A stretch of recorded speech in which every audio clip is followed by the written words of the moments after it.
90களின் தீபாவளி காதல் கதைகள்.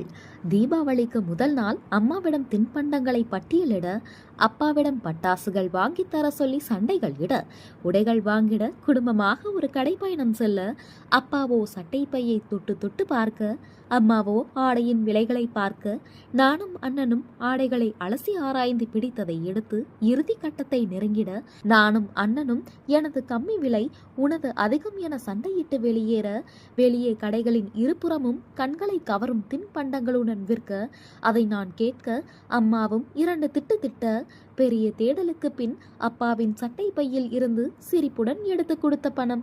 அது ஏதும் புரியாமல் சிரித்தபடி அதை தின்று கொண்டே வந்தேன்.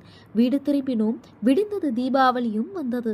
அம்மாவோ சிறிய கிண்ணத்தில் நல்லெண்ணையும் சிகக்காயும் எடுத்து ஒரு குளியலை போட்டிட, சாமி முன் ஆசிர்வாதம் பெற்று புத்தாடைகளை உடுத்திட, பட்டாசுகளை வெடித்து டிவி பேட்டியில் புது வரவு படங்களை பார்த்து கொண்டே தீபாவளி.